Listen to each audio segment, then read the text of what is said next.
Excellent. For those of you joining right now, welcome.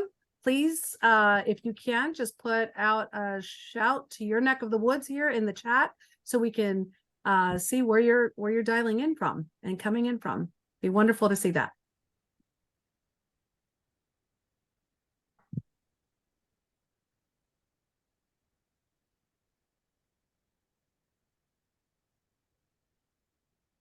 Oh, Hamilton, Ontario. I see one right there. Maryland, right outside of DC, my favorite place, one of my favorite places.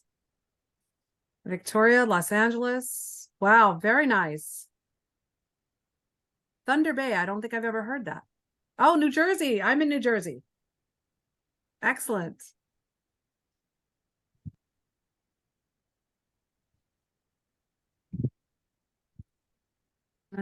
Oh, that's beautiful. Yeah. Beautiful. Beautiful. We'll get started here in a little bit. It looks like people are just are coming in. Silverdale, Washington. I see that as well. Welcome. Welcome, everyone. I see another New Jerseyan. Patty, we're being repped really, really well here. Phoenix, Arizona. That's where I was born. So excellent. You know, every time I see these, I just want to travel to these places. Yeah. That's what it makes me want to do. By the way, up very, very northern areas of central Canada. Gorgeous up there. Absolutely gorgeous up there. Wow. Yeah. Yeah, we got a lot of traveling to do. Well, here on the East Coast, we're at 2:04. So we're going to start. We have a lot to talk about. Welcome, everyone, to the Real Coaches, Real Experience with Diversity in Coaching. This is today, we're having a conversation. And knowing Patty and the love and the passion that she has around this subject, we're going to learn a lot. And so she has invited some amazing panel guests who will in just a little bit introduce themselves. But this is truly a conversation about inclusion and diversity and how we show up as coaches. So I'm very, very excited. But before we start, and I hand it over to Patricia A. Lee, who has more than 35 years of value-based progressive human resources experience in corporate America. She's also on our coach faculty. She's an amazing woman all around.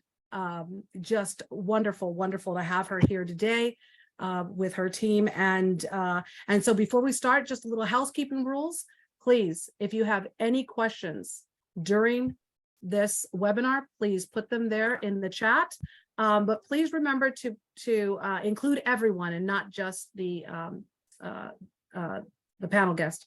The other is there's a Q&A button. Please feel free to ask your questions in the Q&A button. So without further ado, I'd like to introduce you to Patty Lee. Yes. Thank you, Patty, so much for joining us. Thanks, Ellie. Yes, please call me Patty. I know Patricia. I spent the weekend with my mom down in Florida, and I heard Patricia 100 times. And let's get away from that, please. Please call me Patty. Call me Patty. First of all, welcome all of our listeners. I see, everyone coming in.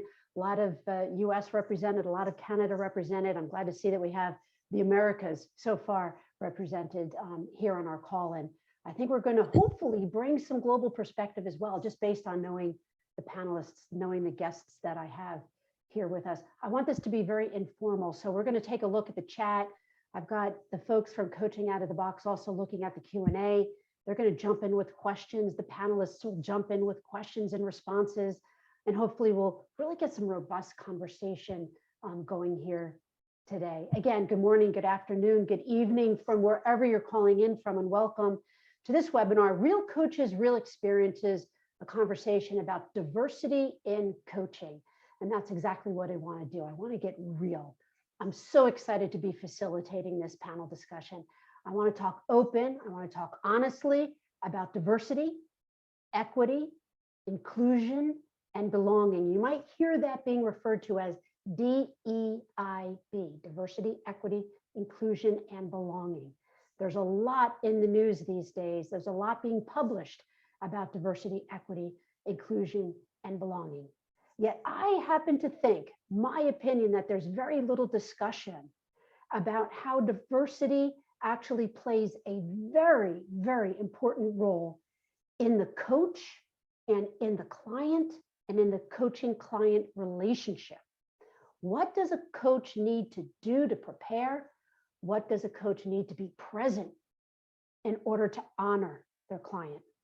So we have 4 certified diversity coaches with us today who I happen to know. Each of them have graced me and honored me with joining and graduating from the program that I wrote and I facilitate called Embracing Diversity in Coaching, which is offered through Coaching Out of the Box. So I can't think of a more diverse panel. Nasika, Kelly, Quasi, Katie, welcome.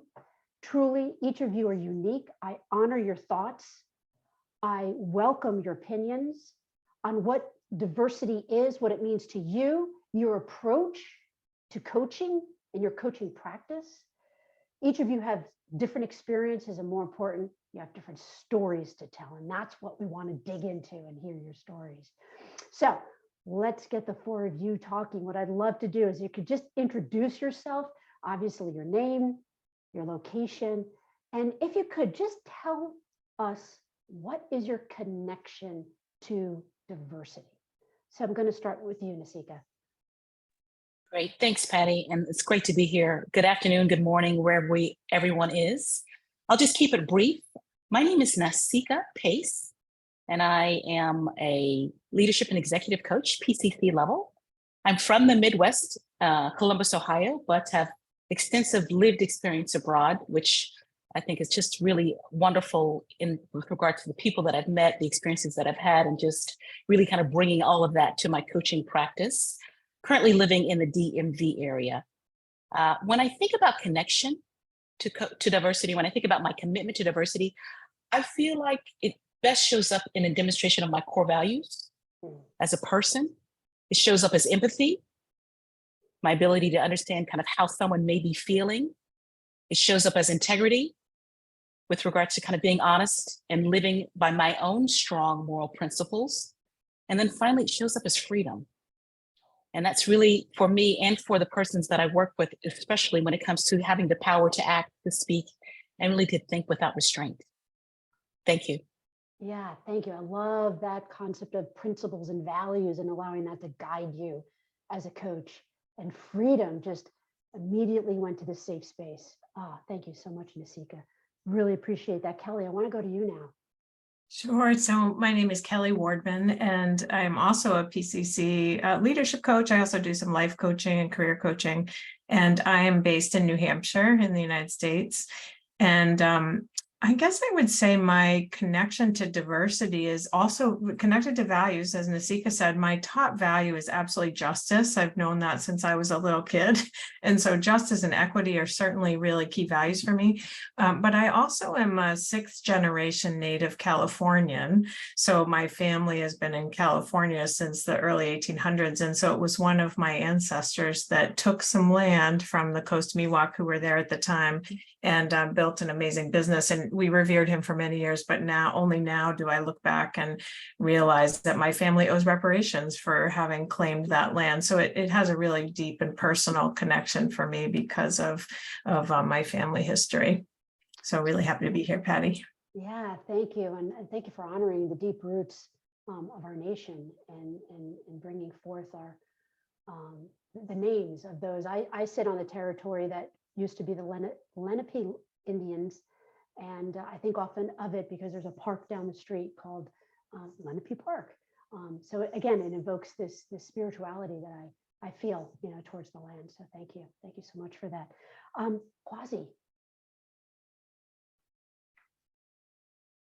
you're on mute, Quasi. Thank you. Sorry about that. All right. Good afternoon and welcome everyone. Thanks for having me on this panel, Patty. My name is Kwesi Mbalekwa and I'm the AVP for People and Culture at Keano College here in Fort McMurray, which is the territorial lands of the Cree, Dene, and then the Métis. I oversee the college's commitment to creating a safe learning environment that embraces equity, diversity, inclusivity for our students and our employees. Now, my connection with diversity or inclusion, equity, this whole business comes from, I'm a child of apartheid, born and raised in South Africa. So I've lived and raised on 3 different continents, 3 different countries. So as someone who's always been the other, this is just a natural extension of an expression of my existence. So this just feels like a fish in water. Yeah. Thanks. Wow. And already you can begin to see the diversity we have amongst this panel here. It's just amazing. 3 different continents, I think you said, right? Crazy. That's amazing. Yes. Amazing. Yeah. Such richness in that.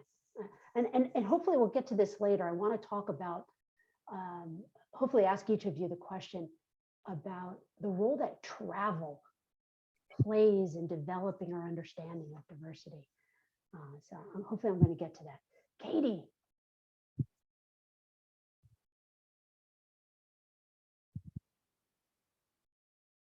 Sorry, my laptop wasn't cooperating with me.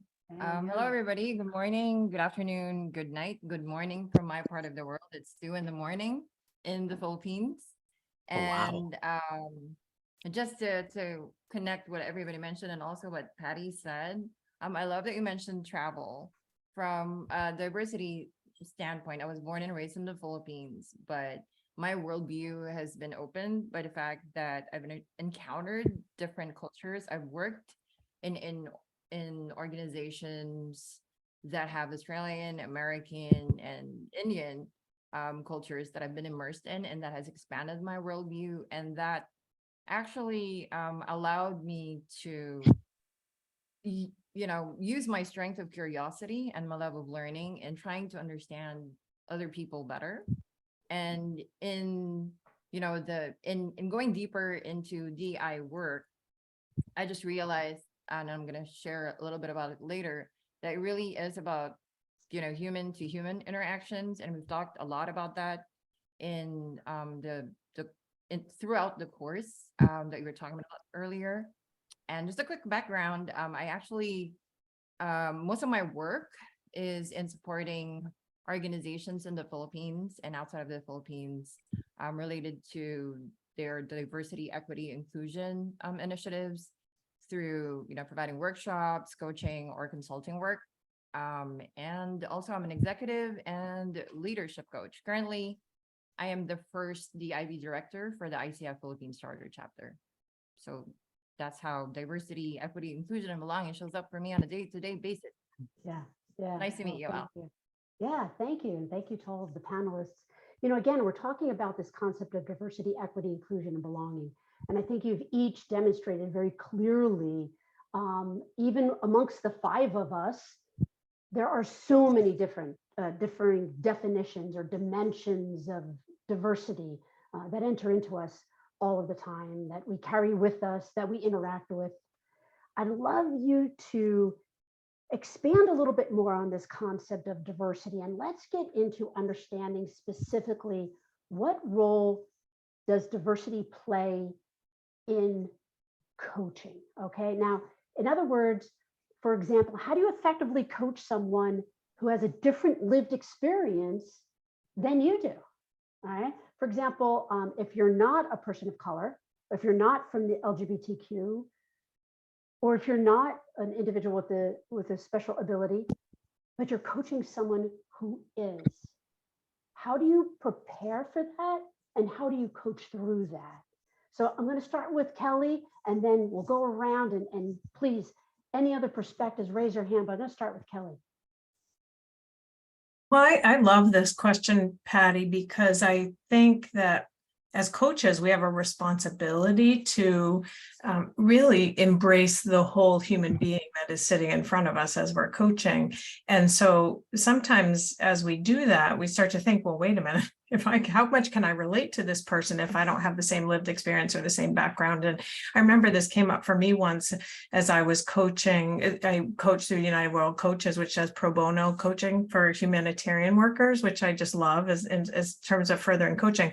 But I had one of my clients was a Black Muslim man from Ethiopia.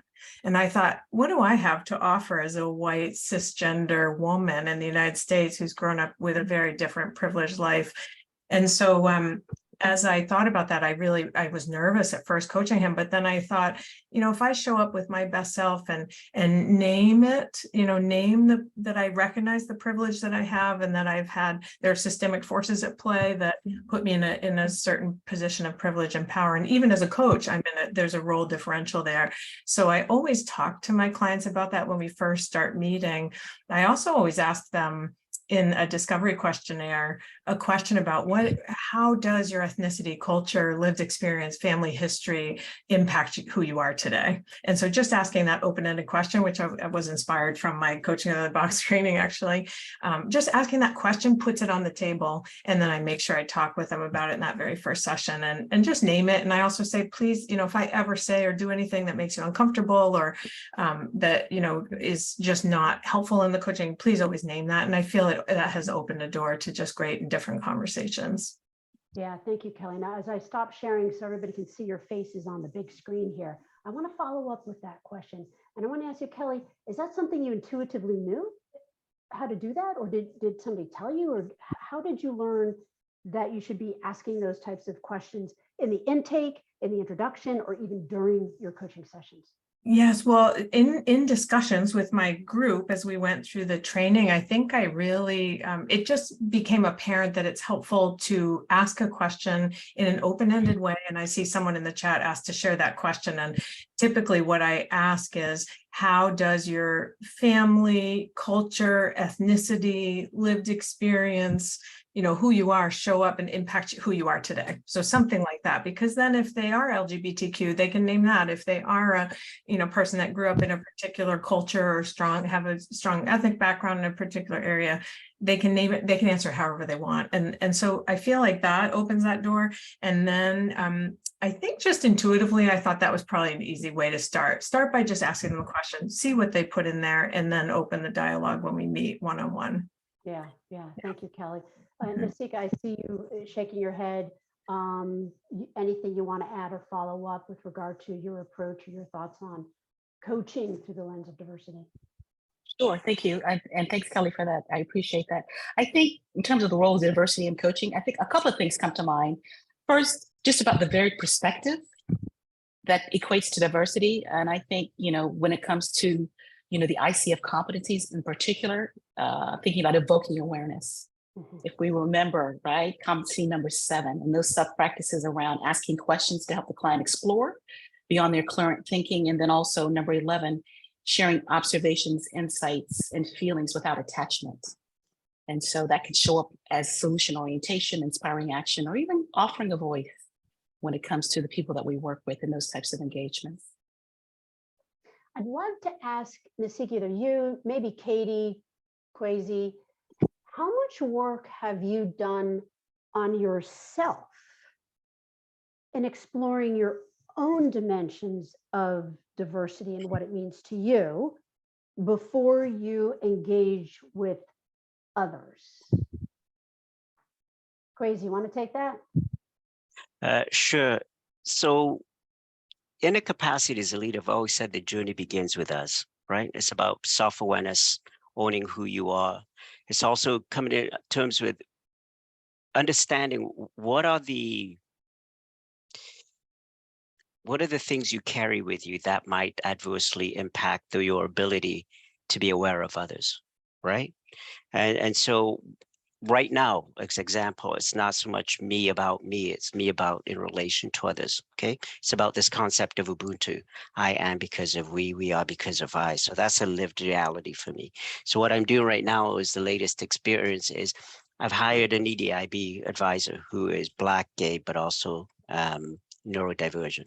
And neurodivergent is an area I'm simply not educated on. So I've called upon some friends who are that way to learn about what is their lived experience.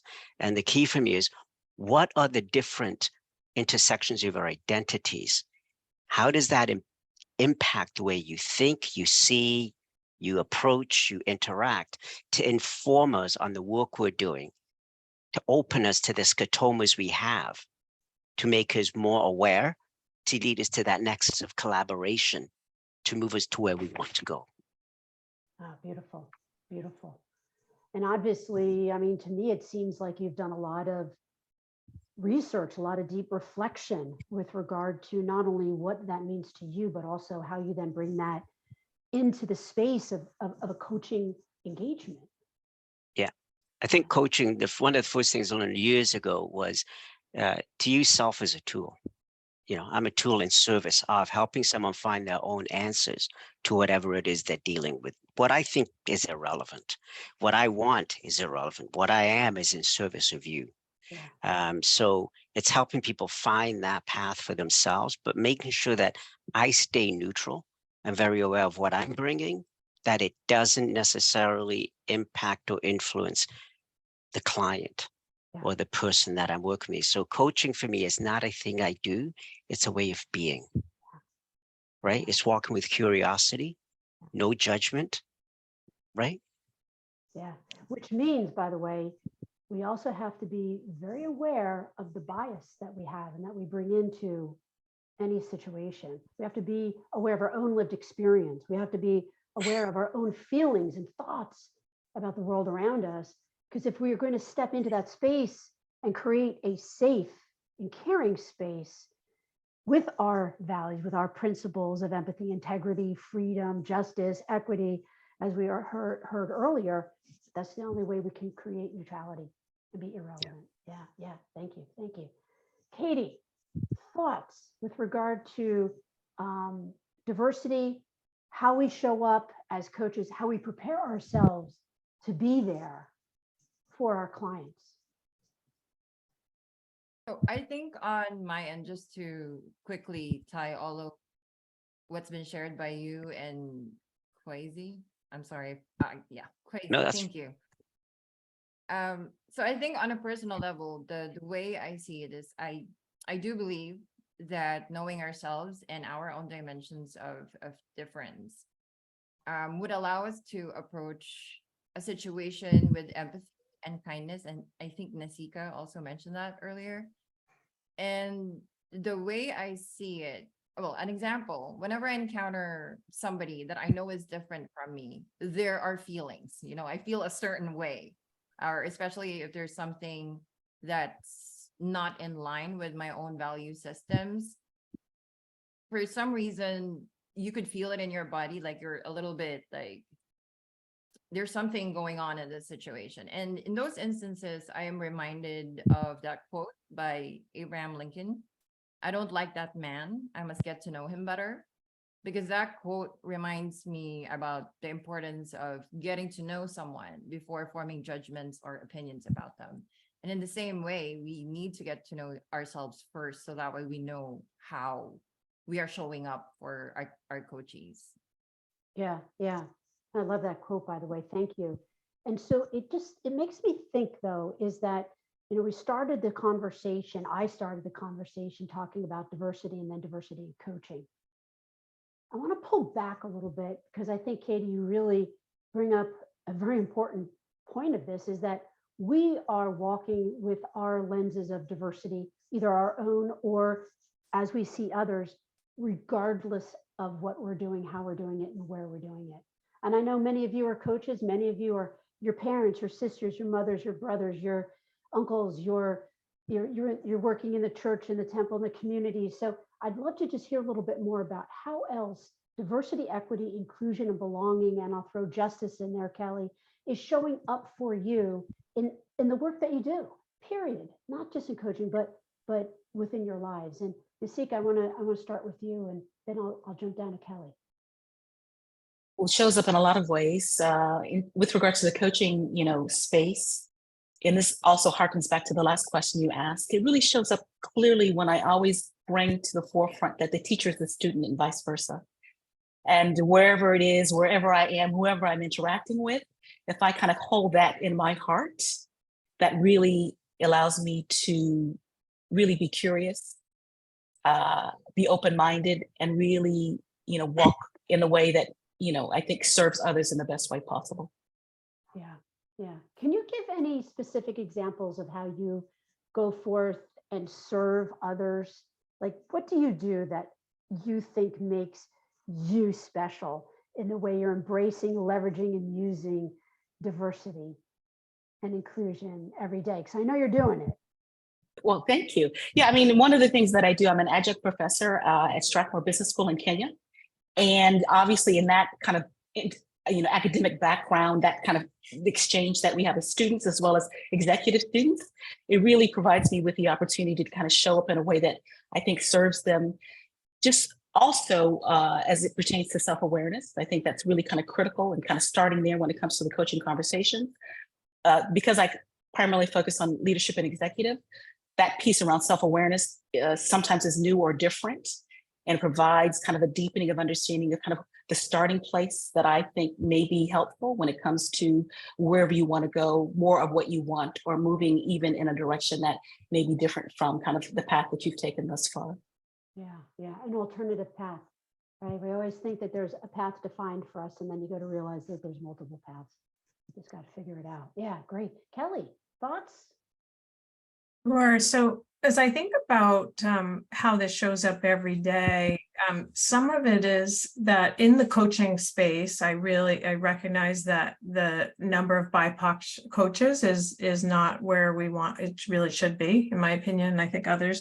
And so doing what I can to uplift and encourage and support BIPOC coaches is really important to me. And sometimes you don't realize kind of how, I guess we have to really be intentional about how we do that and thoughtful about that, and meet people where they are with what they need, or ask what they need. So I do that in terms of mentoring and supporting coaches of all kinds of different backgrounds. But I also find that in the consulting, I do a lot of consulting work and coaching, team coaching work. I think it's really important to bring leaders forward who are BIPOC or have different backgrounds than we may do. And one of my good friends who's a team coach, she actually said, I will not coach, because she is a white cisgendered woman. She said, I will not coach with another person like me anymore.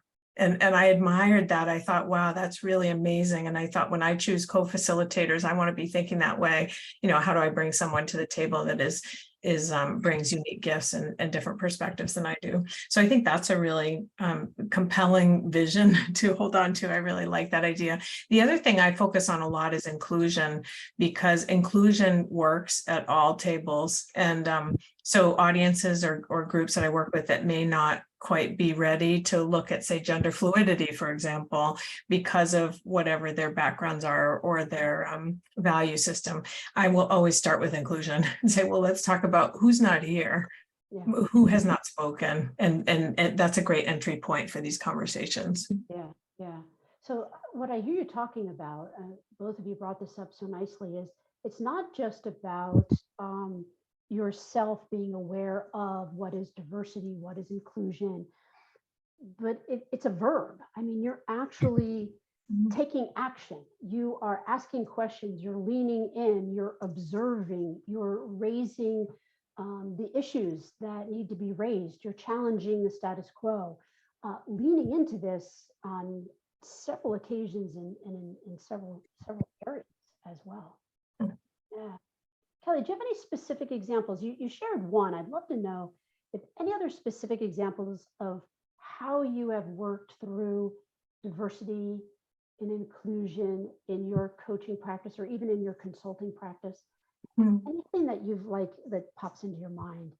Yeah, well, one thing pops into my mind is the use of gender pronouns. So I have them oftentimes on my Zoom name, and yet I work with some clients that are very much opposed to gender fluidity and will actually make just harmful comments about it because they are, say, rooted in a very strong faith and they just don't believe in gender fluidity and LGBTQ yeah, they just really struggle with those kinds of issues. So it brings it home, right? When I go to a meeting with that group and say, okay, do I leave my gender pronouns on my name, my Zoom name? You know, do I bring it up when it's appropriate and as we're doing our work together? So those are some of the issues that I've had to deal with and kind of navigate face to face when I'm working with very different kinds of clients, whether a coaching relationship or a consulting. Yeah, I think so often what we get involved in day in and day out, and quite frankly, sometimes I feel it can be a little exhausting, I'll be honest, is the educational aspect of what I feel is our responsibility as DEI practitioners, DEI coaches, is constantly educating, explaining to individuals what language means, what word choice means, what facial expressions mean, and how hurtful that can be. So we have interested to hear, how do you approach that? So your client Kelly is talking about not wanting to use gender pronouns. You're using gender pronouns and an advocate for that. How do you broker that conversation with your client?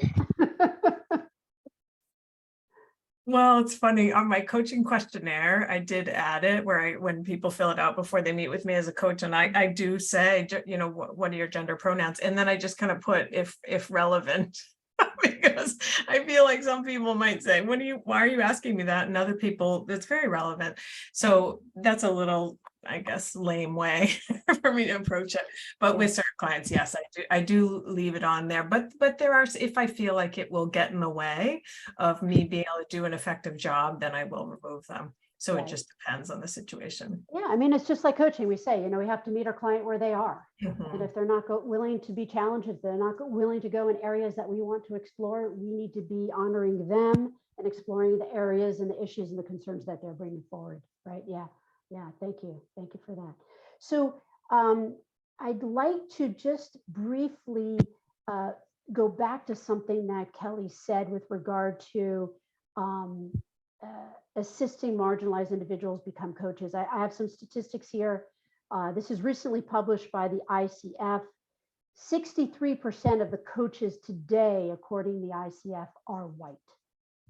Now, what's interesting is that the global statistics will tell you that white individuals are the minority of a 9.6 representation globally. So there's a big disparity there between how coaches are, who coaches are, and how they're coming in to the coaching profession. By the way, females, 66% in the coaching profession, ICF, versus 49% of the global population overall. And I just wanted to throw this one in there because I think it's interesting. 58% of coaches are between the ages of 40 and 59, yet the average age around the world is about 30. So we're not seeing the representation of younger coaches. And I just would love to get Katie, maybe you or Kwesi, to just talk about what are the things that we can do to help bring more coaches into our industry, into our profession, so that there's a better representation, such as this panel, as companies and as individuals are selecting and choosing who they would like to work with as far as a coach is concerned. Kwesi, I'll start with you. Sure, thank you, Patty, for the question. The reality is we started way back in healthcare in BC, and we introduced coaching into healthcare, and then into Saskatchewan, another province. So we brought it as a skill set that a leader and a manager has. So that was one way to open it up to anyone who was interested in it. And then we set up programs basically on internal coaching programs, how to coach other people. So I'm starting that here. It's going to be part of our work at the college up here. And to your point about the demographics, there's a number of things. One is coaching is a privilege, first of all. Okay. And I think coaching requires one to have a lens of perspective, whether we like it or not. Your perspective is informed by your lived experiences, and part of that is on a chronological, what have you acquired over time, learned, how have you shifted, what's the own personal work you've done yourself. So it's something that someone has to undertake voluntarily, because it requires you to enter it with humility and with vulnerability. and a willingness to share of your own stories to make that space safe for others to then lean in the way you want to in order to fully serve them. So from a demographic, I understand one typically will come from one, there's going to be an older demographic to it. I understand that there's going to be an educational perspective. I understand that there is a lens of, when you say perspective, it means a journey of self-introspection and a willingness to be of service. And sometimes those are not things young people think about, right? So I'm not worried about that. And I think I'll get to this piece a little later on. It's what aspects of this whole space do we each decide to focus on? And I think that very much affects the lens with which we approach this work, and therefore perhaps the things that weigh more heavily with us than perhaps with others. Wait, can everybody still hear me? Chad is telling me you better now, okay? Yeah, all right. So Crazy, that's very interesting. Can you tell us a little bit more, where did you decide to lean in on? What is your aspect of coaching and or coaching through the lens of diversity? Where are you leaning in? How did you choose that? My leaning is on inclusion. Diversity is nothing we have to work on. And what I mean by that is diversity is a fact. It's around us, right? Whether you're talking about people's backgrounds, abilities, faith, education levels, identities, those are facts. The question is, what are we doing to include them in the work in which we're doing? What are we doing to include them in the spaces we create for people to do their work? So this is an issue about including that which already exists. What we have to understand is that equity, equity, inclusion, and belonging are aspirations, okay? The aspirations, that means the working towards that, they become journeys of becoming. They're an evolution. There is no right or wrong. This is learning along the way. And if we're human, and if we understand the innovation within each of us, it comes from trial and error, right? I'm going to mess up. I'll say something wrong. Yo, I'm being human. Is that okay? I'm not perfect. Let's understand that. I'm not expecting perfection from you. I'm understanding that you're coming from a place of where you generally want to learn, lean in to make this place in which we're all gathered a much healthier, better, respectful place for everyone. Therefore, along that journey of learning, I will make mistakes. I will own them. And then you, if you're truly leading in with me, walking with me side by side, shoulder to shoulder, will acknowledge that and allow that mistake and allow me to grow, and vice versa. And give you grace. Absolutely. To make mistakes and turn that again. It goes back to this concept of we're on a journey of learning. We're trying exactly exploration. Katie started it off. It's a human-to-human interaction, and in human-to-human interaction, you know, there's emotion, right? There's shared experiences. Yeah. So question came up as you were talking, and that is, so often we talk and we think about diversity as a race, ethnicity, gender, sometimes gender equity issue, and then other areas of diversity are afterthoughts. Disability, afterthought. Military experience, afterthought. Marriage, divorced, with children, without, familial situation, afterthought. Physical characteristics, afterthought. Katie, I'd love to get your perspective of kind of like the definition and how you think about diversity as we think about where do we lean in? What does it mean to us? How do we describe it? What's important to us as individuals and as coaches? How we think about that concept of diversity and how big it is. That was a lot of questions. Let me just see if I wrap my hand. Layered. I layer them in. I'm getting excited. I'm like, give me a second. Which one? I think, okay, so personally, sharing a personal story, I didn't realize that I was neurodiverse till last year. So that alone was it was a part of my journey that I didn't recognize when I didn't know about it, if you know what I mean. Because there were times when, you know, I would explain something, and a part of that is me being high context. So I would need to figure out all the nitty gritty. And then I have people telling me, go straight to the point, go straight to the point. And I'm like, give me a second, because my brain is literally arranging all the blocks to make the big sense of the bigger thing. And without knowing that, I was going through my life, not knowing that I was different from everybody, because I didn't feel different until that's highlighted, because they couldn't understand me. So as soon as I found out about my neurodiversity, I started sharing it with people, right? Like, I have a pin, understand autism and embrace it, and, be kind. And I started talking about it. And I do feel like, as coaches, we need to own our story and also be courageous in asking, what are the things that we're not familiar with, right? I've had amazing conversations with people where they randomly ask me questions. So you share that you're neurodiverse. How has that limited you? And I'm like, that's an interesting question, because I never mentioned that it was limiting. I share it with people because I want people to understand how I am showing up for them, versus them assuming that I'm showing up for them in a different way. So I'm not sure if I answered your question, because again, high context. So it took me a while to figure out. You demonstrated, you demonstrated exactly what we're talking about, right? And I just, that your story just again emphasizes how powerful and how impactful our language can be when we phrase a question. How limiting, right? The question, how did that limit your experience? Who assumed, that being neurodiverse was limiting, right? And there's the question just put right back at you.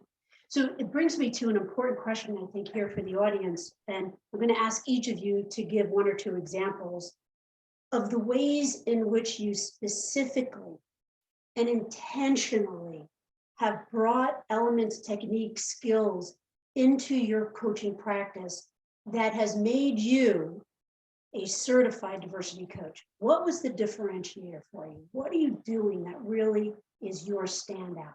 I'm going to start with you, Nasika.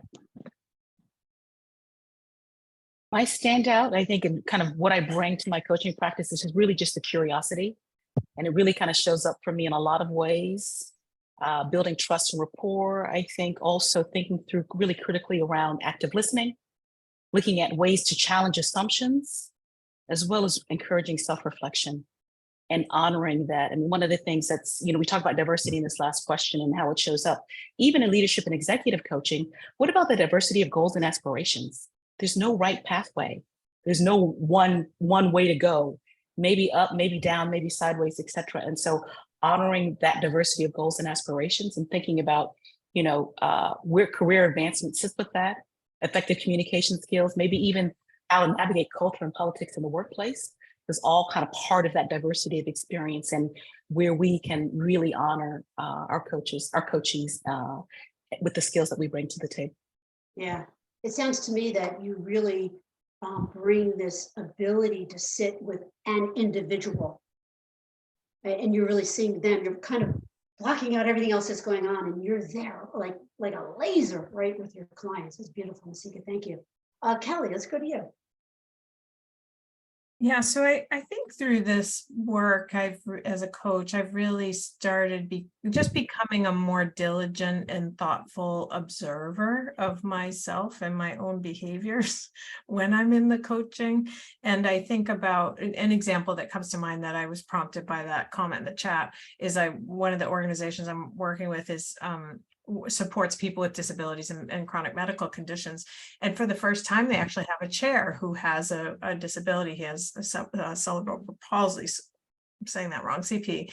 But I noticed when I walked into the room, the first time that I would meet him, I actually typically would march myself right up to someone who is head of an organization and shake their hand and start talking to them. But because he has some language challenges, he has an person there that repeats his words, and I did not approach him right away. And I really looked at that afterwards, and I thought, what was I doing? why did I not do that? And I realized it was just fear. It was just fear that I would say the wrong thing or not understand what he was saying or not show up in the right way. So that moments like that are really powerful moments, I think, for yourself as a coach. Even how am I when I coach a man versus when I coach a woman, or when I coach someone that's LGBTQ or coach someone that's BIPOC? How do I show up differently and maybe treat them differently or say things differently is something I've become acutely aware of. And I'm just reflective on and always trying to be better and challenge myself to be open and embracing of all people. But we all have our unconscious biases, right? So I really am very aware of those, and that's something I'm working on. Yeah, yeah. And I think that awareness, that self-reflection, and Nasika used the word courage, as a diversity coach, or a coach that brings the lenses of diversity into our coaching interactions, we need to have the courage and the curiosity to ask much deeper questions, but those deeper questions are also more difficult to ask. And so you have to be ready for the response. And sometimes you're right, sometimes you're wrong, sometimes you're spot on, sometimes, whoops, wrong question. And then give yourself that grace, is the word, that I tend to use for myself. Katie, how about yourself? You're relatively new to the coaching area. Congratulations on your ICF certification. And yet you're one of the first in my program to jump in and start studying and being a deep learner of the area of diversity in coaching. So tell me what intrigues you and how you plan on bringing it into your coaching practice. That's an interesting question, and let me just process that in my head for a little bit. So to be absolutely quite honest, in my country, right, the concepts used in DEI are shaped by Western perspectives and experiences. So the challenges that I have right now when I talk to people about it and how we bring it into coaching, and even in instituting initiatives for my chapter, is that it's all about race. It's the whole, like, the Western perspective, and we are having challenges with regard to how we're going to localize it. While I am familiar with some of the dimensions of diversity with regard to my country, I know for a fact, and I admit that I'm also blind to my own culture, because I took that for granted. Just because I live in the same country, I've accepted norms, I've accepted, cultural norms, like, strong adherence to authority patterns is very prevalent in our culture, and we never questioned it because it's been, a part of our dynamics as a society and even our family systems. So having that lens of diversity and digging deeper into diversity, equity, and inclusion work, it allowed me to ask courageous questions. Like, they're following a certain, like, let's say, strong adherence to authority patterns, and they'd be like, I don't want to ask for that promotion because my boss thinks about me like this way.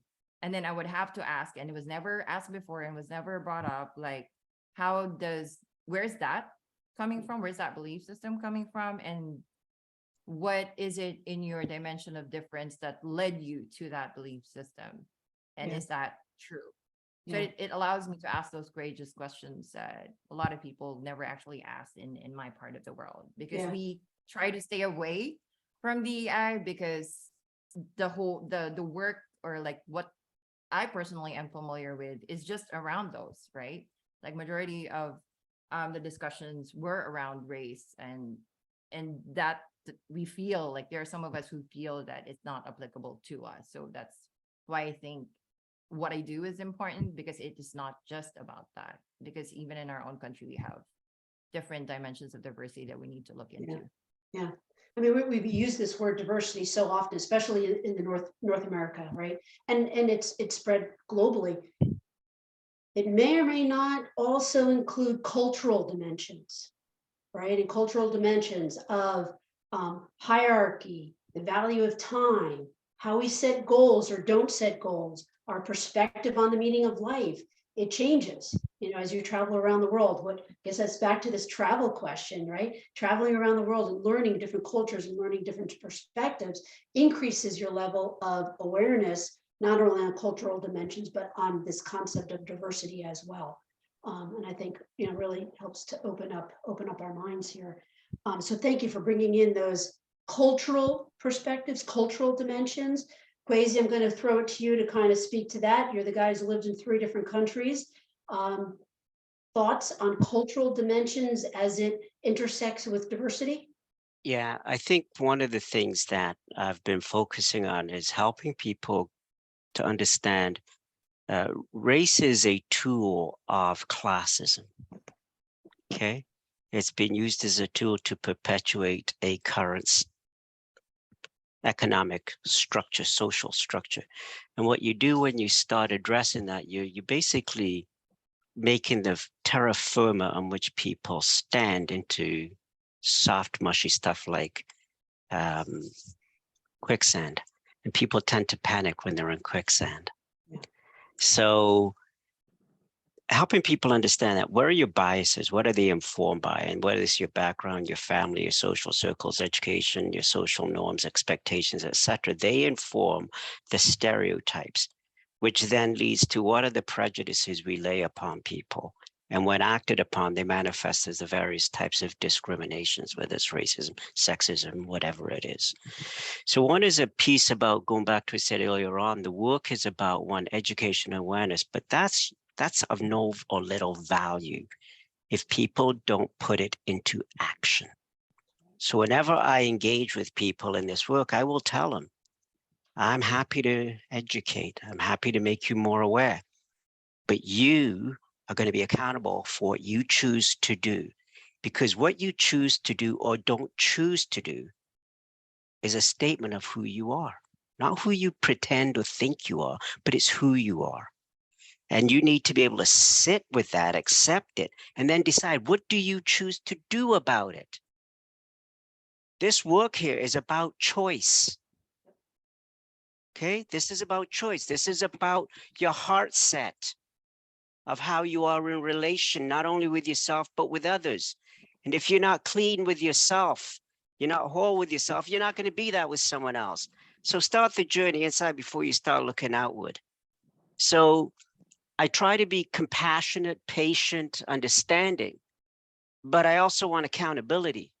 This isn't a nice little walk down something. No, this has an absolute impact on people's lives and the chronology that follows thereafter. So if we're going to do this work together, and I am not the coach for everyone. I say that flat out. I'm not that coach. This is who you get. I have no fear walking into hard places, asking you hard questions. That's not my quibble. I'm not. So if you want that, straight up helping you figure out who you really are, look within, so then you become who you are, here I am. But if I'm not, please, let's not waste each other's time. So I'm just real about this. That's all. Yeah. Thank you. I feel like I have to give an amen out there for that, because I'm feeling it and I'm seeing it and I'm sharing it.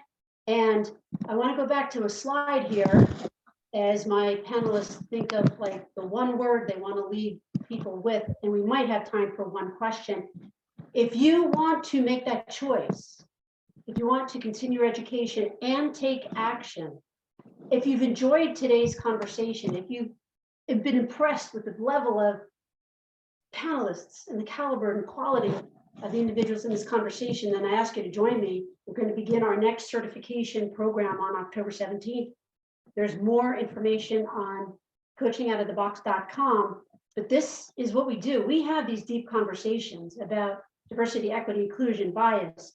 We go into understanding ourselves, lots of self-reflection, quality conversations, but more importantly, you walk away with greater insight, more courage to take action, and I hope some skills and some techniques that can really make you that better coach.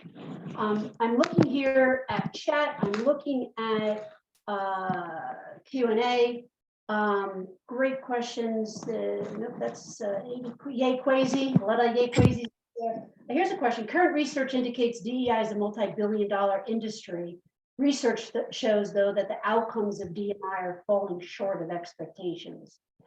Black and brown people have not necessarily broken the glass ceiling. Respecting and valuing people might be a better way for companies and institutions to take it to the next level. Yeah, it's where the hard work is. Yeah, thank you, Andrew. I think there's a lot more work, and I think the work that you're starting to hear these panelists talk about that they're doing, we need a lot more people doing the work with us. It literally does take a village to have the conversations and more importantly, have more conversations. It's not easy. It's not easy to do the work, stay up on the issues here. I don't see any more questions coming right now. Quays, you might want to look in the Q&A. Somebody would like to connect with you with regard to more work that somebody's doing with physicians. There's an email in there. And believe it or not, we only have a couple of minutes left. So I'm going to turn it over to Ellie to talk a little bit more about one or two other coaching out of the box events that are coming up. Ellie, if you want to come back on and talk about these other two. Hopefully those of you who enjoyed the program, again, I'm the facilitator of the Embracing Diversity in Your Coaching. I hope to see you there. Ellie, thank you for the opportunity. We really appreciate it. Oh, no, thank you, Patty, and the panelists. You know, something that I wanted to take away was diversity is a fact, inclusion is a choice. I loved that. I just love the way that rang. And Quasi, when you said start the journey inward before going outward, that is powerful. Thank you everyone for joining us. Patty, panel, wonderful. Thank you. We do have some upcoming programs. We have tomorrow we have a webinar. I'll be moderating this webinar on our fast track to ICF credential. It's an open forum. Ask any questions on what it takes to become an ICF credentialed coach. And also about our fast track to ICF credential. We're helping you get there. We also have a podcast, the Inspiring Coaches Show, where Jen Anderson does a wonderful job interviewing coaches and bringing inspiration to coaches all over the world. I know that I'll be reaching out to each of you and brokering introductions to Jen because it would be wonderful to have you on our show. Thank you again, everyone, for spending this hour with us. We couldn't be more grateful on behalf of the International Coaching Federation, Coaching Group, also known as Coaching Out of the Box. Thank you, and have a wonderful, wonderful rest of your week. Bye, everyone. Bye. Bye-bye.